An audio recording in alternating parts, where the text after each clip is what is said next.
What kind of gamer does Pathfinder serve best? All right. Tactical combat. Pathfinder has its own very line of pre-painted miniatures for use of role-playing games. Pathfinder combat rules rely on a lot of tactical choices, and you need to know where everyone is to make informed decisions. How far away is the orc war leader? Close enough to shoot with my longbow, or is he hiding behind those boulders? Heroic fantasy. Character customization. So now I'm going to go back. All those profiles. Number one, we have a game that is basically acting out your character to play a game. Everybody posting has some sort of performance background. So that makes sense. That would all go together, whether those people play that in general, as a side note, or if they're using this and they recruited those types of people because they would be good at this type of basically acting, so it would look legit, and the community, if you were going to be like, all right, are those guys up to something? And you see they're all actors and performers and fire workers and things, like it would make sense they're playing games like this that performance art. So it's a good cover, it really is. But character customization, again, look at that community. The dyed hair, earrings, piercings, customization, like that's the lifeblood of what we're talking about here. Now, who made this game? Okay, this woman was the original. She worked on Dungeons & Dragons at the University of Washington, all right. CEO right now of Paizo and Goblin Works. Notice University of Washington, okay, and then St. Olaf College. I've never heard of that. St. Olaf College is a liberal arts college in Northfield, Minnesota. How convenient, all right. She lives right now in Seattle with her significant other, Vic, and her 3 cats. Okay. Now, this is where I'm like, I know there's something to this. Here's some other workers on the game. Jason Bowman, Seattle, Washington. Eric Mona. He won an award. He was so good at working on the game. Seattle, Washington. Now, here's where it gets a little wild. So, all those people I'm connecting, Washington, Minnesota, you got performance art, a performance art game, you got a lot of things lining up. But what are the questions? So who's doing this? How are they doing it? So now, who's doing it? I have an idea, okay? I don't know what specific group, if you want to call it Antifa or, but it's a far, far, far, far out group. I'm not even going to call it left. Or even right. It's an anarchist group, all right? Their goal is to overthrow the government, burn it to the ground, literally, and start it back up as a socialist utopia, okay? They believe this. They really do. Like religion. Just like you might believe in God or the Torah or the Quran, they believe in this, all right? After kind of getting the central pieces, I started using Twitter and things to type in keywords. So what are the keywords? Pathfinder, Paizo, RPG. Now, look at this dude. Okay? The piercings there. Black Lives Matter, right, on one of, again, the pages, but 2017.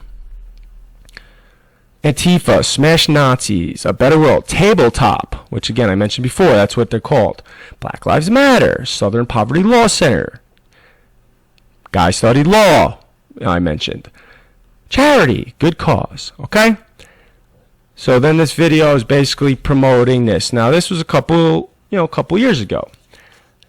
Now this gets a little more recent, January 8th. They haven't really had anything quite as big and contentious as this in recent history, though certainly not since their crowd control tabletop exercise. crowd controlled tabletop exercise. So what is this gentleman talking about? I don't know if he's a member of Antifa or he just likes them, but his account's active. So is he trying to say, when he says crowd controlled tabletop exercise, that to me is like an exercise is a practice.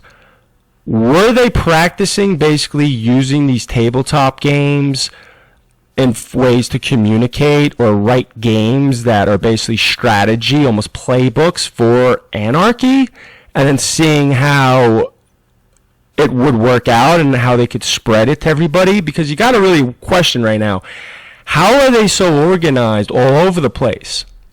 I mean, every city around the world, there's a lot of them, and they're very organized, and they all have the same tactics. It's a unique situation. It really is.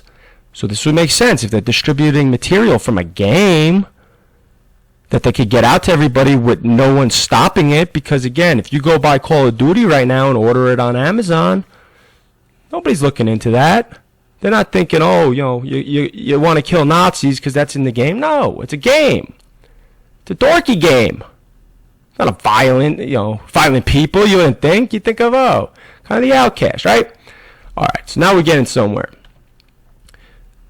Here's where I'm like, all right, we're on to something.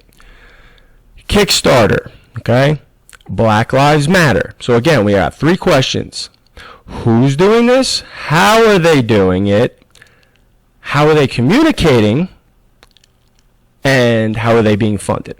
So that's 4 questions. This is a new game. Came out May 18th. Okay? May 18th. Sigmata. This signal kills fascists. Now I want you to remember the word signal very carefully.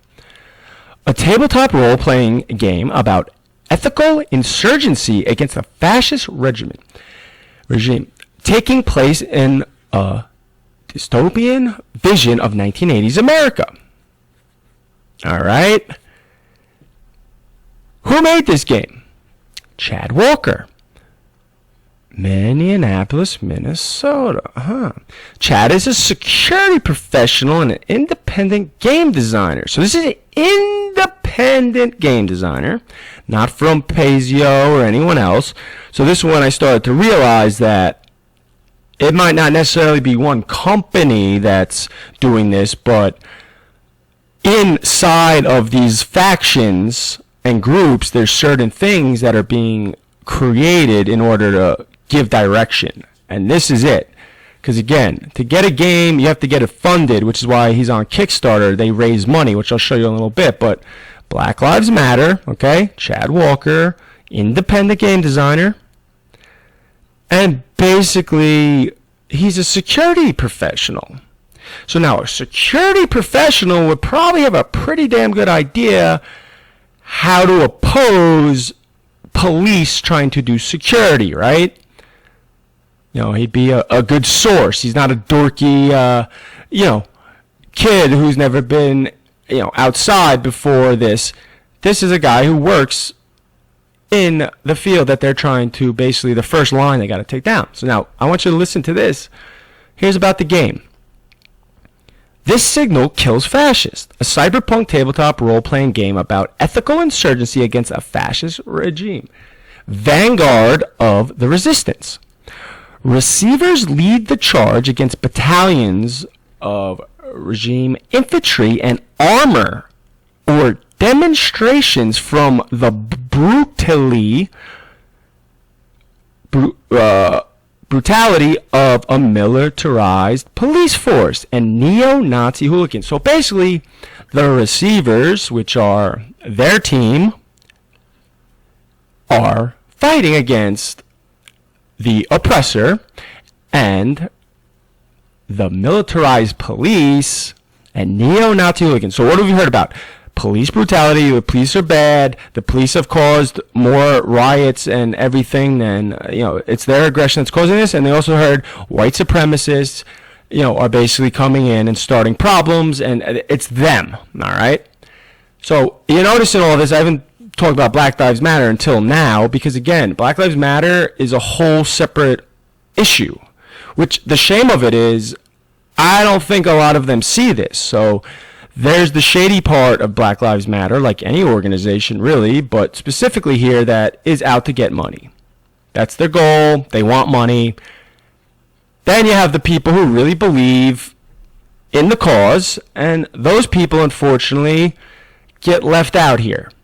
Because the cause now is gone when 7 blocks of a city are being ran over with socialist anarchists. All right? So, marked by the state, you can't sit on the sidelines anymore. So basically, Trump came out and called them a terrorist group, which wasn't out of nowhere. Years now, people have been saying this needs to be deemed a terrorist group, and they kept saying no. But basically they say, hey, they know about us now. It's time to act. Planning's over. Revolutionary. Leverage strong teamwork, okay, mechanics to prevail in structured scenes of combat, evasion, and intrigue. Fragile alliances of partisans from vastly different ideological backgrounds. What does that sound like?